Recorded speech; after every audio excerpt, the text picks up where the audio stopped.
Hello बच्चों। तो कैसे हैं आप लोग? उम्मीद है कि आप लोग ठीक होइएगा।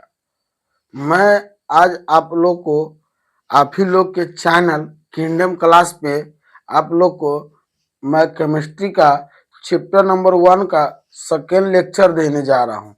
और उम्मीद है कि आप लोग का जो फर्स्ट लेक्चर जो मैंने बताया था आप लोग को समझ में आया होगा और आप लोग ने इसका बढ़िया से रिवीजन किए होइएगा। ठीक है बाबू। तो हम लोग का जो चैप्टर है इस चैप्टर का नाम है रासायनिक अभिक्रिया एवं समीकरण। बाबू, मैं क्लास शुरू करने से पहले पर डे आप लोग को एक बात बताता हूँ कि बाबू, लाइफ में ना पढ़ाई बहुत जरूरी है।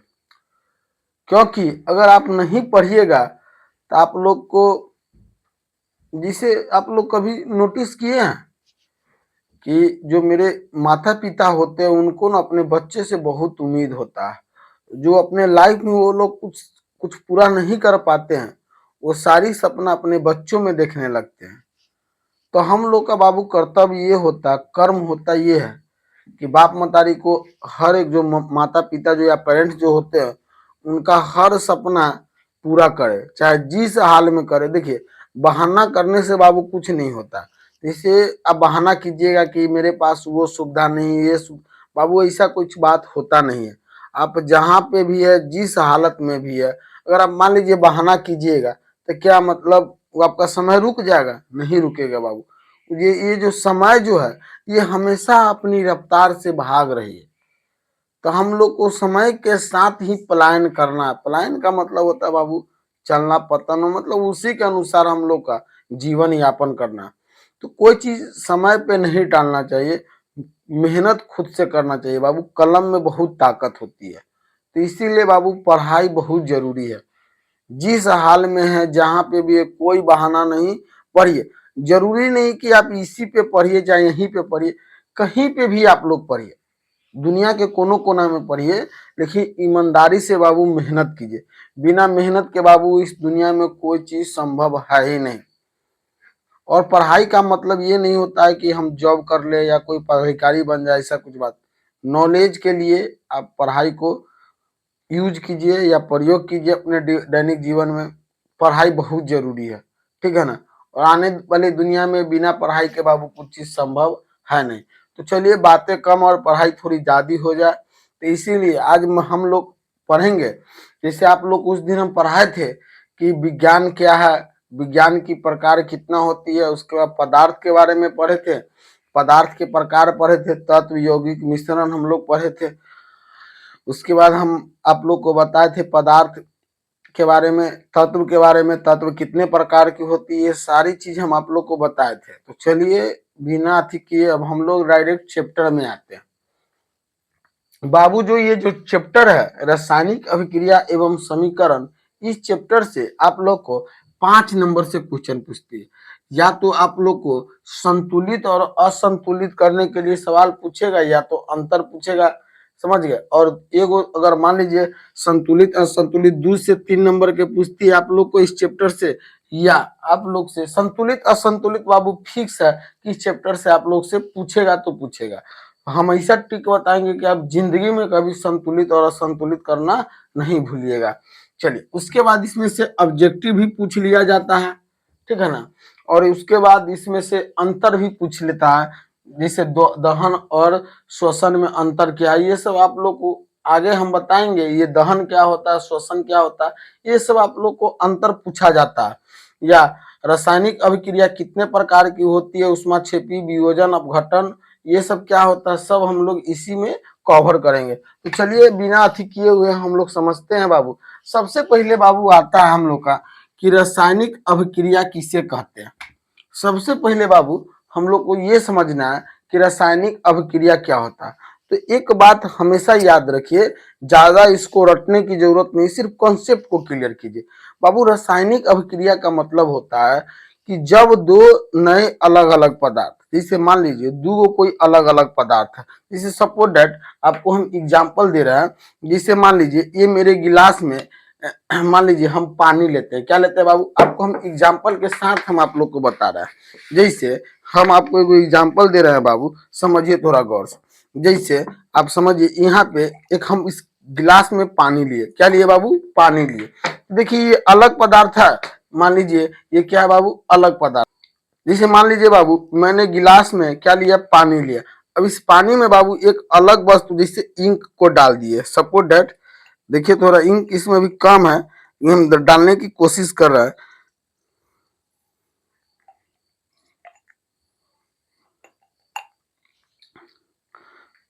इंक नहीं है बाबू, हम आप लोग को थोड़ा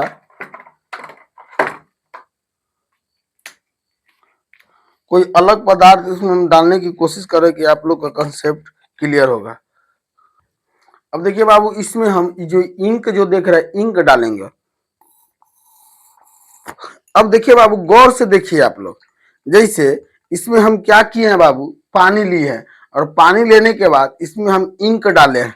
क्या डाले हैं बाबू, इंक को डाले हैं। अब देखिए इस पदार्थ का कलर चेंज हुआ है कि नहीं हुआ, देखिए थोड़ा थोड़ा लाल हो गया होगा। क्या हो गया होगा बाबू, लाल। देखिए एक हम इसमें क्या गो पदार्थ लिए बाबू, दो गो अलग अलग पदार्थ लिए।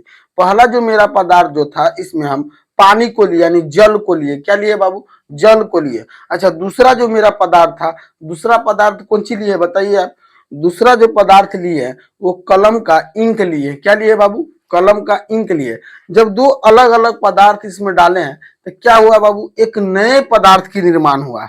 क्या हुआ बाबू, एक नए पदार्थ। और बाबू अब एक और एग्जाम्पल समझते हैं।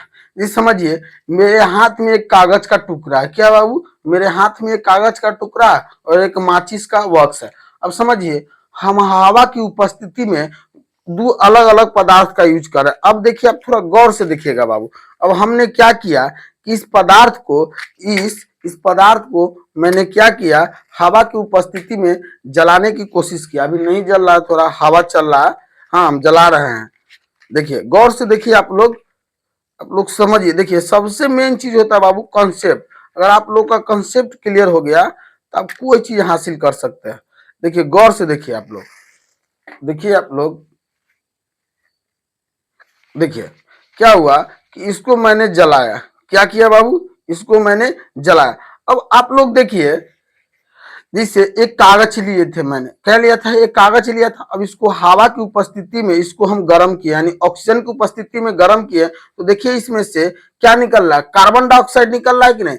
दो गो अलग अलग पदार्थ लिए, क्या लिए, एक कागज लिए हैं और एक क्या लिए हैं, माचिस का टुकड़ा लिए। अब इससे नए पदार्थ की क्या निर्माण हुआ, कार्बन डाइऑक्साइड। देखिए तो जो धुआं जो आपको ब्लैक ब्लैक निकलता हुआ दिख रहा है, ये क्या है बाबू, कार्बन डाइऑक्साइड है।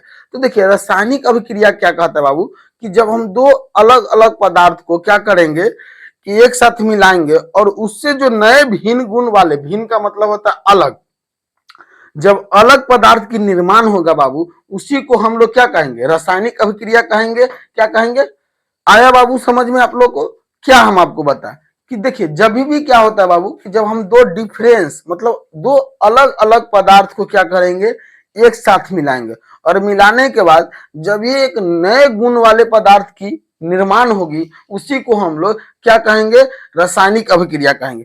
अब देखिए बाबू जितना जो अलग अलग जो पदार्थ की जो निर्माण होती है, जितना भी देखिए आपके आसपास में जितना जो आप पदार्थ देख रहे हैं या वस्तु देख रहे हैं, कोई भी चीज देख रहे हैं, अगर वो पदार्थ बना हुआ है तो हमेशा देखिए उसमें दो अलग अलग चीज मिलकर बना हुआ है। जैसे आप बोर्डे को देख लीजिए, क्या बोर्ड को बनाने के लिए केवल क्या खाली मतलब पलाई का यूज किया हुआ है, इसमें देखिए आप, इसमें पलाई होगा, कुछ लोहा का टुकड़ा होगा, कुछ क्या होगा, लकड़ी का टुकड़ा होगा, है कि नहीं है। इसमें देखिए पेंट होगा, तब न जाके क्या बना है बाबू, एक अलग पदार्थ क्या बना है बताइए, ये एक अलग पदार्थ कौन सी बना है, आपका बोर्ड बना है, व्हाइट बोर्ड बना है कि नहीं बना।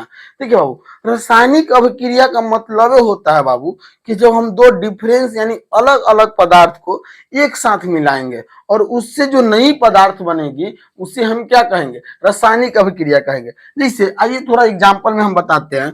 जैसे मान लीजिए हम कैल्शियम कार्बोनेट का आप लोग नाम सुने होइएगा। कैल्शियम कार्बोनेट का मतलब होता है बाबू संगमरमर। क्या होता है, संगमरमर। क्या होता है बाबू, संगमरमर होता है। जैसे में बाबू समझिए संगमरमर, जैसे संगमरमर जानते हैं जो टाइल्स, जिसको हम लोग टाइल्स बोलते हैं। अब वही देखिए टाइल्स कैसे बनता है। जैसे आप लोग समझिए, जैसे CaCO प्लस क्या होगा, CO2। जब इसको हम लोग मिलाएंगे तो क्या बनेगा, CaCO3। क्या बनेगा, क्या बनेगा बाबू, CaCO3। ठीक है, जब हम कार्बन कैल्शियम ऑक्साइड और कार्बन डाइऑक्साइड को जब एक साथ मिला है तो इससे नई पदार्थ किसका निर्माण हुआ, संगमरमर का निर्माण हुआ है बाबू। किसका निर्माण हुआ, संगमरमर। किसका निर्माण हुआ बाबू, संगमरमर का निर्माण हुआ। किसका निर्माण हुआ, संगमरमर का। जैसे मान लीजिए जल कैसे बनता है, जैसे H2+O। जब H2+ ऑक्सीजन को हम लोग मिलाएंगे तो नए पदार्थ क्या बनेगा, H2O। क्या बना, जल बना। कौन सी बना बाबू, जल बना।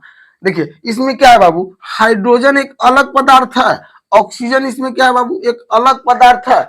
अब देखिए जब दोनों अलग अलग पदार्थ को हम लोग एक साथ मिला है तो क्या हुआ, जब रिएक्शन करा है, जब अपक्रिया करा है तो क्या बना है बाबू, एक नए पदार्थ की निर्माण हुआ है। किसका निर्माण हुआ है बाबू, एक नई पदार्थ की उत्पत्ति या निर्माण हुआ है। उसी को हम लोग क्या कहेंगे बताइए, रासायनिक अभिक्रिया कहेंगे। जैसे समझिए, जैसे आप लोग को हम समझाते हैं, जैसे डिटोरियम ऑक्साइड D2O, डिटोरियम ऑक्साइड यानी इसको हम लोग बोलते हैं बाबू भारी जल।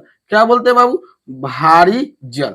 अब देखिए भारी जल कैसे बनता है, जैसे D2+O। जब डिटोरियम को और ऑक्सीजन को, याद रखिएगा, जब डिटोरियम को और ऑक्सीजन को एक साथ मिलाते हैं और उससे जो नई पदार्थ की निर्माण होती है उसी को हम लोग बोलते हैं डिटोरियम ऑक्साइड बोलते हैं। तो यहाँ पे देखिए बाबू, जब डिटोरियम को और ऑक्सीजन को एक साथ मिला है तो इससे किसका निर्माण हुआ, D2O को, यानी कौन सी का निर्माण हुआ, भारी जल का। किसका निर्माण हुआ है बाबू, भारी जल का। एक चीज हमेशा याद रखिए, दिमाग में आप लोग कॉन्सेप्ट को क्लियर कीजिए कि जब हम दो अलग अलग पदार्थ को एक साथ मिलाएंगे और मिलाने के बाद जो एक अलग यानी नए गुण धर्म वाली पदार्थ की निर्माण होगी उसे हम क्या कहेंगे बताओ, उसे हम बाबू कहेंगे रासायनिक अभिक्रिया कहेंगे। क्या कहेंगे उसको हम, रासायनिक अभिक्रिया। आया समझ में, कोई दिक्कत नहीं ना। अगर आपसे कोई पूछे कि रासायनिक अभिक्रिया किससे कहते हैं तो एक लाइन में बोलेंगे कि जब हम दो अलग अलग तत्व या पदार्थ, आप जो भी बोलिए, तत्व बोलिए या पदार्थ बोलिए, आपको जो अच्छा लगे बोलिए, कि जब हम दो अलग अलग पदार्थ को एक साथ मिलाते हैं और मिलाने के बाद उससे एक नए गुण धर्म वाली पदार्थ की निर्माण होती है उससे हम क्या बोलते हैं बताइए, रासायनिक अभिक्रिया बोलते हैं। तो चलिए हम लिख देते हैं, लिख भी देते हैं कि रासायनिक अभिक्रिया किसे कहते हैं। तो लिखेंगे कि जब दो या दो से अधिक अलग अलग पदार्थ को एक साथ मिलाते हैं, क्या करते हैं बाबू, मिलाते हैं, तो उससे नए भिन्न, भिन्न का मतलब होता है अलग, भिन्न गुण वाले पदार्थ का निर्माण होता है, का निर्माण होता है तो उसे हम रासायनिक अभिक्रिया कहते हैं, रासायनिक अभिक्रिया कहते हैं या केमिकल रिएक्शन। इसको इंग्लिश में बाबू हम लोग क्या बोलते हैं, केमिकल रिएक्शन कहते हैं। क्या कहते हैं, केमिकल रिएक्शन। आया समझ में आप लोग को। चलिए इसको उतार लीजिए आप लोग। चलिए अब हम लोग समझ गए बाबू कि रासायनिक अभिक्रिया किसे कहते हैं। अब आगे हम लोग समझते बाबू अभिकारक और प्रतिफल या उत्पादक किसे कहते हैं, लेफ्ट हैंड साइड किसे कहते हैं, तीर के चिन्ह किसे कहते हैं और राइट हैंड साइड किसे कहते हैं। चलिए समझिए बाबू, पहले सबसे पहले बाबू हम लोग समझते हैं, जैसे मान लीजिए कोई हम लोग क्या किए कि रासायनिक अभिक्रिया करा रहे हैं। जैसे मान लीजिए हम लोग क्या किए, हवा की उपस्थिति में, किसकी उपस्थिति में, हवा की उपस्थिति में कोई पदार्थ को जला रहे हैं। जैसे समझिए अभी आपके सामने में हम क्या किए हैं कि हवा की उपस्थिति में कार्बन पदार्थ को जला, जैसे जो मेरे हाथ में जो अभी भी समझिए, जैसे मेरे हाथ में क्या था बाबू, पेपर था, क्या था, पेपर के टुकड़ा था। जैसे अभी भी हम आपको एग्जाम्पल देखिए, समझना जरूरी है बाबू, मतलब पूरा दुनिया में नॉलेज की कमी नहीं है, आप लोग को हम कॉन्सेप्ट दे रहे हैं। जैसे मान लीजिए ये जो वस्तु बना हुआ है कौन चीज से बना हुआ, कार्बन से बना हुआ है। आप लोग को पता है कि 99% जो वस्तु है, सब वस्तु में कौन सी है, कार्बन है। कौन सी है बाबू, कार्बन है। चलिए ये जो वस्तु है कौन चीज से बना हुआ है, कार्बन से बना हुआ है। चलिए तो इसमें कौन सी होगा बाबू, कार्बन होगा। अब हम कार्बन को हवा की उपस्थिति में गर्म कर रहे हैं, यानी हवा में कौन सी है बाबू, ऑक्सीजन है कि नहीं है। तो चलिए अब इसको क्या किए, गौर से समझिए, कॉन्सेप्ट क्लियर कीजिए बाबू। अब क्या किए, इसको हम हवा की उपस्थिति में इस पदार्थ को गर्म किए। पहले कार्बन था और इधर क्या है, ऑक्सीजन है। जब इस दोनों पदार्थ को हम लोग मिला है तो देखिए यहां से वो धुआं निकल रहा होगा, धुआं का एक लेह निकल रहा होगा, दिख रहा है, धुआं निकल रहा है आप लोग को। ये जो लेह जो निकल रहा है धुआं का, ये क्या हो गया, कार्बन डाइऑक्साइड हो गया। समझिए जैसे मान लीजिए हम लोग क्या किए हैं बाबू, सीओ कांची किए हैं, कांची किए हैं। जैसे मान लीजिए समझिए यहाँ पे कार्बन को लिए हैं, कौन सी को लिए बाबू, कार्बन। उसके बाद कौन सी को लिए, ऑक्सीजन को लिए, कौन सी को लिए बाबू, ऑक्सीजन को लिए। गौर से समझिए ना आप लोग, देखिए यहाँ पे हम जो कागज का जो टुकड़ा लिए, क्या लिए बाबू, कागज का, गौर से समझिए, कागज का टुकड़ा, टुकड़ा देखिए कागज का टुकड़ा लिए, कागज के टुकड़ा में कौन सी उपस्थित था, बताइए बताइए, कार्बन उपस्थित था। चलिए किसके किसकी उपस्थिति में हम लोग इसको जला है, ऑक्सीजन की उपस्थिति में जला है, जला है कि नहीं। हवा में कौन सी बाबू विद्यमान है, हवा में कौन सी है, ऑक्सीजन है। तो इसको क्या किया, ऑक्सीजन की उपस्थिति में जला है। तो देखिए तो यहाँ पे कौन सी बना, नए पदार्थ की निर्माण हुआ है कि नहीं हुआ, कौन सी का निर्माण हुआ, कार्बन डाइऑक्साइड का निर्माण हुआ। देखिए इसमें दो अलग अलग पदार्थ को लिए कि नहीं, पेपर लिए, पेपर में कौन सी उपस्थित था, कार्बन उपस्थित था। इसको कौन सी की उपस्थिति में गर्म किए, ऑक्सीजन की उपस्थिति में गर्म किए। तो नेक्स्ट पदार्थ किसका निर्माण हुआ है बताइए, तो कार्बन डाइऑक्साइड का निर्माण हुआ। आया समझ में। चलिए बाबू अब हमेशा याद रखिएगा, इस पार्ट को हम लोग बोलते हैं लेफ्ट हैंड साइड। इसको क्या बोलते हैं बाबू, हम लोग लेफ्ट हैंड साइड बोलते हैं। इसको हम लोग बोलते हैं बाबू राइट हैंड साइड। इसको क्या बोलते हैं बाबू, राइट हैंड साइड। इसको हम लोग बोलते हैं तीर चिन्ह, याद रखिएगा। इसको हम लोग क्या बोलते हैं बाबू, तीर चिन्ह। क्या बोलते हैं, तीर चिन्ह। क्या बोलते हैं बाबू, तीर चिन्ह। देखिए इसको हम लोग बोलेंगे लेफ्ट हैंड साइड, इसको बोलेंगे राइट हैंड साइड, इसको हम लोग बोलेंगे तीर चिन्ह। चलिए अब समझते बाबू, इसको हम लोग बोलते हैं प्रतिकारक। इसको क्या बोलते हैं बाबू, बाबू इसको हम लोग क्या बोलते हैं, अभिकारक। एक अभिकारक होती है, एक प्रतिकारक। देखिए इसको हम लोग बोलते हैं अभिकारक, अभिकारक। इसको हम लोग बोलते हैं अभिकारक, इसको हम लोग बोलते हैं प्रतिकारक, प्रतिकारक। या इसको हम लोग बोलते हैं उत्पादक। क्या बोलते हैं, उत्पादक। याद रखिएगा। देखिए इसको हम लोग बोलते हैं लेफ्ट हैंड साइड, या इसको हम लोग बोलते हैं अभिकारक। इसको बीच वाला को हम लोग बोलते हैं बाबू तीर चिन्ह। इसको हम लोग बोलते हैं प्रतिकारक या उत्पादक। आया समझ में। अब अगर आप लोग से कोई पूछे कि अभिकारक किसे कहते हैं, अगर आप लोग से कोई पूछे कि अभिकारक किसे कहते, तो बोलिएगा कि जो रासायनिक अभिक्रिया में जो तत्व भाग लेती है उसे हम प्रति अभिकारक कहते हैं। क्या कहते हैं बाबू, अभिकारक।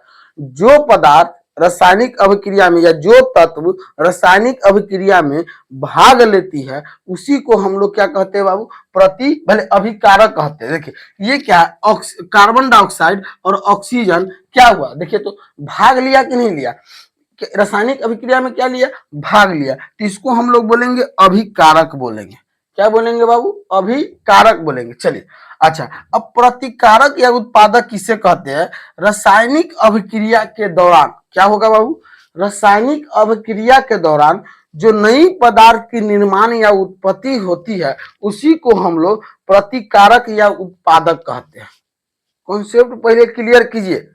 अगर आपसे कोई पूछ रहा है कि अभिकारक किसे कहते, तो बोलेंगे ना हो कि जो रासायनिक अभिक्रिया में, जो तत्व रासायनिक अभिक्रिया में भाग लेगी उसे हम अभिकारक कहेंगे। अच्छा, अब प्रतिकारक या उत्पादक किसे कहेंगे? तो रासायनिक अभिक्रिया के परिणाम स्वरूप या जो रिजल्ट के बाद जो भी पदार्थ की निर्माण होगी उसे हम प्रतिकारक या उत्पादक कहेंगे। बताओ, यहाँ तो कोई दिक्कत है नहीं ना? चलिए, यहाँ पे हम बड़ी प्यार से क्या कर रहे हैं, इस दोनों का परिभाषा लिख दे रहे हैं। जैसे अगर आप लोग से कोई पूछे कि अभिकारक किसे कहते, तो लिखेंगे रासायनिक, क्या बोलेंगे?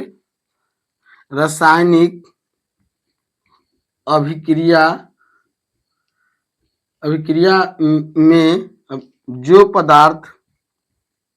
पदार्थ या तत्व भाग लेती है उसे हम अभिकारक कहते हैं, अभिकारक कहते हैं। जैसे में देखिए, इसमें अभिकारक क्या हो गया? CO plus carbon plus oxygen, ये क्या हो गया? आपका अभिकारक हो गया। चलिए, अब समझते हैं हम लोग बाबू कि प्रतिकारक किसे कहते हैं। इसका भी प्यार से परिभाषा लिख देंगे। आइए समझिए, जो रासायनिक अभिक्रिया के परिणाम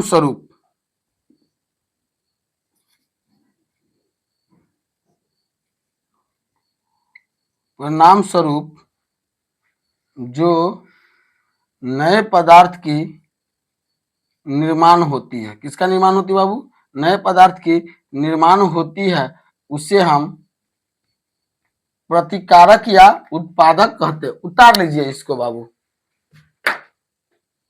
चलिए बाबू, अब हम लोग नेक्स्ट टॉपिक जो समझते हैं, नेक्स्ट टॉपिक रासायनिक समीकरण किसे कहते हैं? रासायनिक समीकरण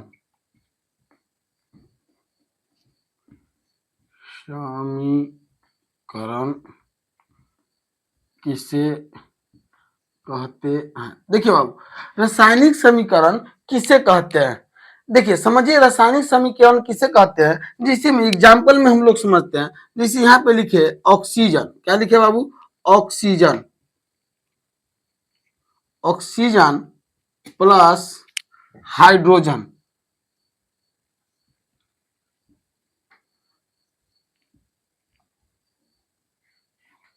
ऑक्सीजन और हाइड्रोजन के मिलके क्या बनाया बताओ तो? जल का निर्माण किया। किसका निर्माण किया बाबू? जल का निर्माण किया, यानी हाइड्रोजन ऑक्साइड का निर्माण किया। किसका निर्माण किया? हाइड्रोजन ऑक्साइड, हाइड्रोजन ऑक्साइड का। यहां पे नहीं दिखेगा, यहां पे देखिए, देखिए ऑक्सीजन और हाइड्रोजन को जब हम लोग मिलाते हैं तो किसका निर्माण किया? हाइड्रोजन ऑक्साइड को। अब देखिए, रासायनिक समीकरण किसे कहते हैं बाबू? जब किसी वाक्य, देखिए तो ये क्या है, वाक्य या शब्द है कि ना?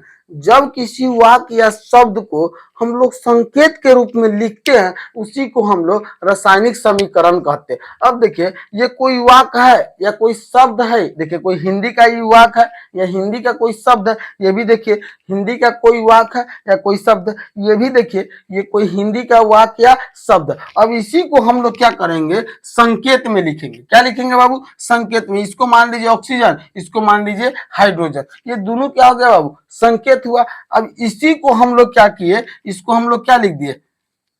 संकेत में लिख दिए। कौन सी में लिख दिए बाबू? संकेत में लिख दिए। तो उसी को हम लोग क्या कहेंगे? रासायनिक समीकरण कहेंगे। देखिए, जब हम लोग रासायनिक समीकरण किसे कहेंगे? कि जब किसी शब्द या वाक्य को हम लोग क्या करते हैं? जब किसी शब्द या वाक्य को हम लोग संकेत के रूप में लिखते हैं। कौन सी के रूप में लिखते हैं बाबू? संकेत के रूप में लिखते हैं, उसी को हम लोग क्या कहते हैं? रासायनिक समीकरण कहते हैं। तो आइए इसको हम लोग लिखते हैं कि जब हम लोग किसी रासायनिक अभिक्रिया को संकेत संकेत में लिखते हैं या सूचित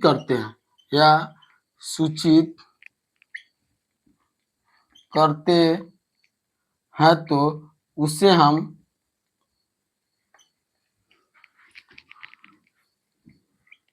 रासायनिक समीकरण कहते हैं। इसको नोट कर लीजिए, इसको स्क्रीनशॉट लीजिए।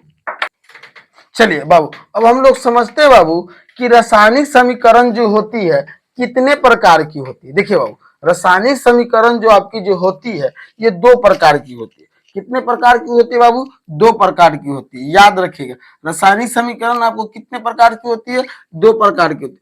एक होती है संतुलित रासायनिक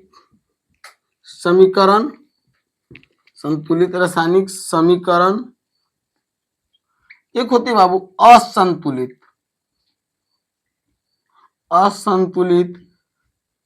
रासायनिक समीकरण। देखिए बाबू, संतुलित रासायनिक समीकरण और असंतुलित रासायनिक समीकरण, अगर आप लोग से कोई पूछे बाबू कि रासायनिक समीकरण कितने प्रकार की होती है, तो बाबू हम लोग बोलेंगे कि जो रासायनिक समीकरण जो होती है दो प्रकार की होती है। एक संतुलित रासायनिक समीकरण और एक जो होती है बाबू असंतुलित रासायनिक समीकरण। अब आइए हम लोग समझते हैं कि संतुलित रासायनिक समीकरण किसे कहते हैं और असंतुलित रासायनिक समीकरण किसे कहते हैं। देखिए बाबू, संतुलित रासायनिक समीकरण किसे कहते हैं बाबू? कि वैसी रासायनिक समीकरण या वैसी रासायनिक अभिक्रिया, वैसी रासायनिक समीकरण जिसके दोनों तरफ क्या होगा बाबू? इधर कोष्ठ में लिख देंगे दोनों तरफ, कोष्ठ में इधर लिख देंगे क्या? अभिकारक और प्रतिफल, अभिकारक और प्रतिफल, इसको कोष्ठ बंद कर देंगे। अभिकारक और प्रतिफल यानी वैसी रासायनिक समीकरण जिसके दोनों तरफ अभिकारक और प्रतिफल, कोष्ठ बंद कर देंगे, तरफ परमाणुओं की संख्या, परमाणुओं के संख्या एक समान होती है, उसे हम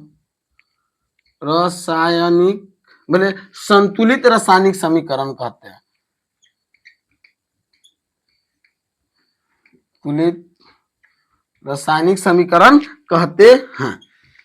अब समझिए बाबू कि संतुलित का मतलब क्या हुआ? कि जिसके दोनों तरफ क्या होगा? वैसी रासायनिक समीकरण जिसके दोनों तरफ अभिकारक और प्रतिफल दोनों तरफ हुआ, दोनों तरफ परमाणुओं की संख्या एक समान होती है, उसे हम क्या कहेंगे? संतुलित रासायनिक समीकरण कहेंगे। आया समझ में? जैसे में हम लोग समझते हैं बाबू क्या होगा? जैसे में हम लोग समझते हैं, जैसे यहाँ पे देखिए, जैसे में हम लोग समझते हैं, जिसे में हम लोग समझे जैसे H2 प्लस O2 ये निर्माण करेगा H2H2O, इसका निर्माण करेगा बाबू 2H2। अब इसको देखने के लिए हम लोग को देखेंगे कि संतुलित है कि असंतुलित है। तो सबसे पहले क्या करेंगे बाबू? हम लोग एक क्या बनाएंगे? एक घर बनाएंगे। इधर समझिए, यहाँ पे समझिए, हम लोग क्या करेंगे बाबू? एक क्या करेंगे? एक घर बनाएंगे। इसमें एक तरफ लिखेंगे लेफ्ट हैंड साइड, एक तरफ लिखेंगे राइट हैंड साइड। क्या लिखेंगे? एक तरफ लेफ्ट हैंड, एक तरफ राइट। एक तरफ लिखेंगे बाबू, यहाँ पे थोड़ा पास कर देते हैं, ये लेफ्ट हैंड साइड। एक तरफ लिखेंगे तत्व का नाम। क्या लिखेंगे बाबू? तत्व। देखिए, एक तरफ लिखेंगे तत्व का नाम, एक तरफ लिखेंगे लेफ्ट हैंड साइड और एक तरफ लिखेंगे राइट हैंड साइड। ये संतुलित और असंतुलित है कि नहीं, इसको पता लगाने के लिए हमको तीन चीज लिखना होगा। कौन सी लिखना होगा? पहला लिखेंगे इधर तत्व का नाम, दूसरा लिखेंगे लेफ्ट हैंड साइड, तीसरा लिखेंगे राइट हैंड साइड। अब देखिए तत्व आपका इसमें कौन सी हाइड्रोजन है, तो एक में कौन सी है बाबू? हाइड्रोजन है। दूसरा में क्या है बाबू? ऑक्सीजन है, तो दूसरा में क्या लिखेंगे? ऑक्सीजन लिखेंगे। अच्छा अब बाबू देखेंगे, हम बताए थे आपको, इसको हम लोग बोलते हैं लेफ्ट हैंड साइड। अच्छा बाबू इसको हम लोग क्या बोलते हैं? Right hand side. अच्छा बाबू इसको हम लोग क्या बोलते हैं? अभिकारक बोलते हैं। क्या बोलते हैं? अभिकारक बोलते हैं। क्या बोलते हैं? अभिकारक। अच्छा बाबू इसको क्या बोलते हैं? प्रतिकारक। क्या बोलते हैं? प्रतिकारक या उत्पादक भी बोलते हैं इसको। क्या बोलते हैं? उत्पादक, है ना हो। देखिए तो अभिकारक या लेफ्ट हैंड में हाइड्रोजन का गो है? तो दू गो है, यहाँ पे लिखेंगे दू गो। अच्छा यहाँ पे क्या गो लिखे बाबू? दू गो लिखे। चलिए अच्छा बाबू यहाँ पे ऑक्सीजन लेफ्ट हैंड में क्या गो है? तो दू गो है, तो यहाँ पर देखिए ऑक्सीजन भी दू गो लिखे। चलिए अब आते हैं हम लोग राइट हैंड यानी प्रतिकारक या उत्पादक में आते हैं बाबू। इधर देखेंगे कि हाइड्रोजन का गो है, इधर भी हाइड्रोजन दू गो है। चलिए अच्छा इधर समझेंगे कि ऑक्सीजन का गो है, इधर भी ऑक्सीजन का गो बाबू दू गो। अब देखिए लेफ्ट हैंड साइड और राइट हैंड साइड, क्या है बाबू? लेफ्ट हैंड साइड और राइट हैंड साइड दोनों तरफ जो देख रहा है, दोनों तरफ परमाणुओं की संख्या क्या है बाबू? समान है। देखिए लेफ्ट हैंड में भी हाइड्रोजन का गो है दू गो है, राइट हैंड में भी हाइड्रोजन का गो है दू गो है, ऑक्सीजन लेफ्ट हैंड में का गो है दू गो है, राइट हैंड में का गो है दू गो। अगर दोनों तरफ लेफ्ट हैंड और राइट हैंड यानी अभिकारक और प्रतिकारक या प्रतिफल दोनों तरफ अगर परमाणु की संख्या एक समान होती है बाबू, तो इसको हम 100% समझेंगे कि ये जो रासायनिक समीकरण है ये क्या है? संतुलित रासायनिक समीकरण। तो आया समझ में कि संतुलित रासायनिक समीकरण किसे कहेंगे बाबू?